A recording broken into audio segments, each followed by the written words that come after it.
nuestro país. ¿Cómo te va? Gracias por atendernos, buen día. ¿Qué tal? Un gusto, buen día. ¿Cómo están ustedes? Bien, muy bien. Acá empezando el día, sumándote, muy agradecido de que nos atiendas tempranito, sobre todo para contarle a la gente cuáles son estos primeros análisis de esta inflación que sigue bajando. Mira, lo que se conoció ayer es el dato de inflación de abril, que como bien decías, fue del 8,8%, y cuando uno mira diciembre, que subieron los precios un 25%, obviamente, ¿no es cierto?, eso marca una cuestión positiva, que es una desaceleración de la inflación, que es lo que el gobierno festeja ampliamente, ¿no es cierto?, porque ahí está concentrado su principal objetivo económico. Por supuesto que esa inflación del 8,8% es una inflación que no existe prácticamente en el mundo, ¿no es cierto? Es altísima y por ende sigue siendo algo muy negativo. Ahora, ¿qué es lo positivo de este proceso de desinflación? Que no implica que los precios bajen, sino que están subiendo a menor ritmo, ¿sí? No hay una baja de todos los precios, algunos están bajando, pero seguimos teniendo una tasa de suba de precios mensual que es importante. Lo positivo que se está dando, esta baja, junto con una suba de las tarifas de energía eléctrica, que todas las vemos en las facturas, de las tarifas de gas, suba de colectivos, suba de los teléfonos fijos, móviles, ¿no es cierto?, que son lo que estaba atrasado, ¿no es cierto? En Argentina siempre se atrasan esos precios buscando apaciguar la inflación. Como eso estaba atrasado, este gobierno los está liberando. Pasó lo mismo con las prepagas, que luego dio una marcha atrás, ¿no es cierto?, porque la suba de precios fue muy significativa y pasaron a incidir muchísimo dentro del salario promedio de un argentino, entonces ahí hubo una modificación. Entonces, por ejemplo, en el mes de abril, vos tuviste una inflación del 8,8% en promedio, ¿no es cierto? Sí. Si vos te vas a un extremo, lo que son servicios públicos, o sea, energía, gas, agua, subieron un 36%.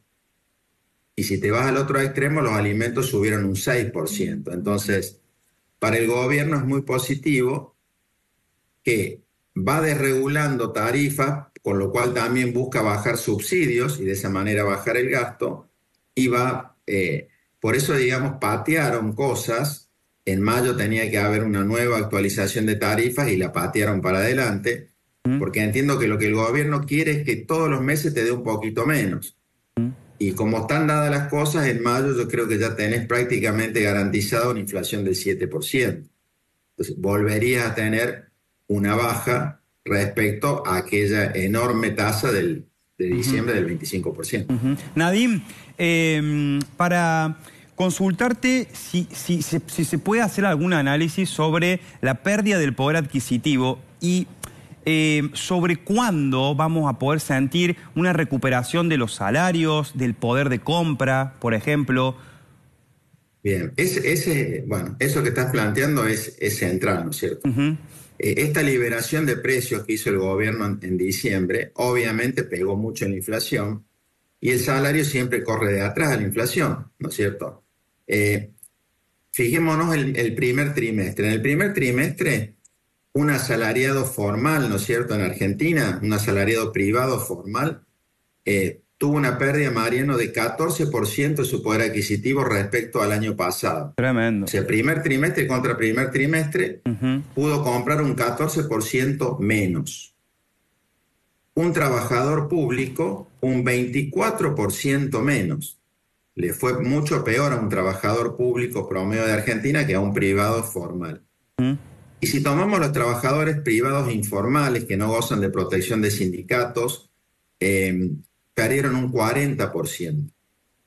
O sea, la contracara de esta suba de inflación muy abrupta que tuvimos a fin de año y en los primeros meses, fue una importante caída de salario real que obviamente se transforma en una caída de consumo, ¿sí? Que lo estamos viendo con todos los indicadores que tomamos de los primeros meses, caídas de consumo de 20-25%, caídas de actividad del 30% en algunos segmentos de la economía. Y el otro punto que vengo siguiendo con mucho detalle es el de las jubilaciones. Sí, sí, claro. Un jubilado en el primer trimestre un jubilado que no cobra bonos perdió un 27% de poder adquisitivo, o sea, más que los trabajadores formales, y un jubilado que no cobra bonos perdió un 42% de poder adquisitivo, o sea, pudo comprar solamente el 60% de lo que compraba en el primer trimestre del año 23. Las posibilidades de recuperación de eso. En el caso de los jubilados, las jubilaciones tocaron piso en febrero. Sí. ¿Sí? Por supuesto, tocaron el quinto subsuelo. Claro. ¿Sí? Hoy estamos a lo mejor subiendo 10 centímetros el quinto subsuelo. Y eso, quiero ser claro, digamos, una caída enorme como la que te dije, pero ya en febrero tocaron piso.